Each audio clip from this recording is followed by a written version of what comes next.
మధుమేహం పెద్దవాళ్లనే కాదు పిల్లలను పట్టిపీడిస్తోంది. ఆటపాటలతో సాగాల్సిన బాల్యాన్ని అవస్థలకు గురిచేస్తోంది. కరోనా మహమ్మారి తర్వాత పిల్లల్లో టైప్ 2 మధుమేహం కేసులు పెరుగుతున్నాయని వైద్యులు చెబుతున్నారు. జీవనశైలిలో మార్పులు, ఊబకాయమే దీనికి కారణం అంటున్నారు. ఇది కంటి చూపుపైన ప్రభావం చూపుతోందని జాగ్రత్తగా ఉండాలని సూచిస్తున్నారు. చిన్నారుల్లో మధుమేహం కేసుల సంఖ్య క్రమంగా పెరగడం తీవ్ర ఆందోళన కలిగిస్తోంది. సాధారణంగా డయాబెటిస్ 2 రకాలు ఉంటాయి. జన్యుపరమైన సమస్యలు ఉన్నవారికి టైప్ 1 మధుమేహం వస్తుంది. జీవనశైలిలో మార్పులు, ఊబకాయం, ఆహారపు అలవాట్ల వల్ల టైప్ 2 బారిన పడతారు. తాజా అంచనాల ప్రకారం గతంతో పోలిస్తే టైప్ 2 మధుమేహం కేసులు 10% మేర పెరిగాయని వైద్యులు చెబుతున్నారు. పిల్లలు తరచూ అలసటగా ఉండటం, అధికంగా మూత్ర విసర్జన చేయడం, ఇన్ఫెక్షన్ కు గురికావడం, అధిక ఆకలి, మెడ కింద నల్లగా మారడం వంటి లక్షణాలు ఉంటే వెంటనే వైద్య పరీక్షలు చేయించాలని వైద్యులు సూచిస్తున్నారు.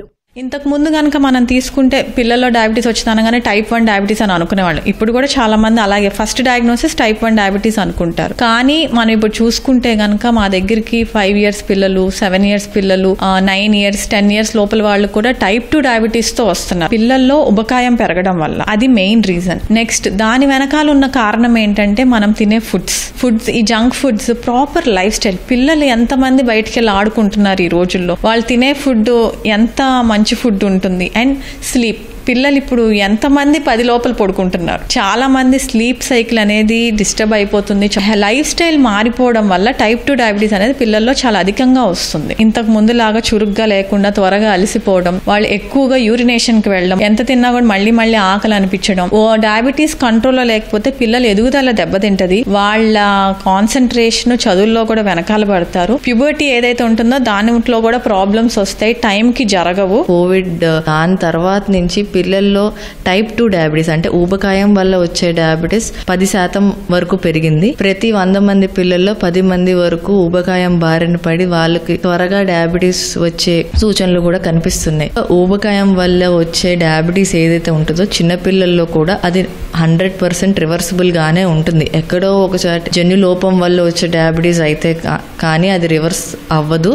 బట్ మిగిలిన కేసెస్ అన్ని యూజువల్ గా రివర్స్ అవుతాయి. వాళ్ళకి కరెక్ట్ గా మన న్యూట్రిషన్ ప్రొవైడ్ చేసి వాళ్ళకి వెయిట్ లాస్ కనుక చేయగలిగితే 100% వాళ్ళు రివర్స్ అయ్యే ఛాన్సెస్ ఉంటుంటాయి. కొంతమంది పిల్లల్లో 2 కలిసి కూడా రావచ్చు. ఒకసారి ఆటో ఇమ్యూనిటీతో పాటు వాళ్ళకి ఊబకాయం వల్ల కూడా 2 ఓవర్లాప్ అవుతూ ఉంటాయి. ఇలాంటి సిచ్యువేషన్స్ లో కూడా వెయిట్ లాస్ వల్ల ఇంప్రూవ్మెంట్స్ ఉంటాయి.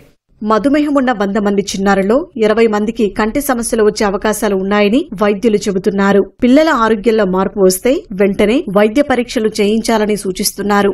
డయాబెటీస్ వల్ల ముఖ్యంగా 3 ప్రాబ్లమ్స్ వస్తాయండి. ఒకటి ఏంటంటే డయాబెటిక్ రెటినోపతి అంటారు. ఇది కంటి వెనక భాగంలో నరంలో వచ్చే మార్పుల వల్ల చూపు తగ్గడం జరుగుతుంది అనమాట. షుగర్ లెవెల్స్ ఫ్లక్చుయేట్ అవడం వల్ల కంటి నరాలు డ్యామేజ్ అయ్యి దాని వల్ల వచ్చే నరం డ్యామేజ్ వల్ల పిల్లలకి చూపు తగ్గుతుంది. రెండవది ఏంటంటే sugar levels up and down అవడం వల్ల వాళ్ళ కంటిలో గ్లాస్ పవర్ ఒక్కొక్కసారి పెరగటం, దాని ద్వారా చూపు తగ్గడం జరుగుతూ ఉంటుంది. షుగర్ లెవెల్స్ వెంటనే కంట్రోల్ చేస్తే మళ్ళీ చూపు యథావిధిగా నార్మల్ గా క్లియర్ గా అవుతుంది. మూడవది ఏంటంటే షుగర్ లెవెల్స్ ఎవరైతే కంట్రోల్ చేయలేకపోతున్నారో, ఎక్కువ లెవెల్స్ ఎక్కువ ఇవ్వడం వల్ల కంట్లో పుట్టుకతో మనకి క్లియర్ గా వచ్చిన లెన్స్ అదేమవుతుందంటే క్యాట్రాక్ట్ కింద మారిపోతుంది. దాన్ని డయాబెటిక్ క్యాట్రాక్ట్ అంటారు. షుగర్ డాక్టర్ గారిని, తర్వాత ఎండోక్రైనాలజిస్ట్ ని చూపించుకుని, అలాగే కంటి డాక్టర్ కూడా వెంటనే చూపించుకుంటే ఇద్దరు డాక్టర్లు కలిసి వాళ్ళ షుగర్ లెవెల్స్ కంట్రోల్ చేస్తా ఉంటే తద్వారా వచ్చే కంటి సమస్యలు కూడా తగ్గించిన వాళ్ళు అవుతాం.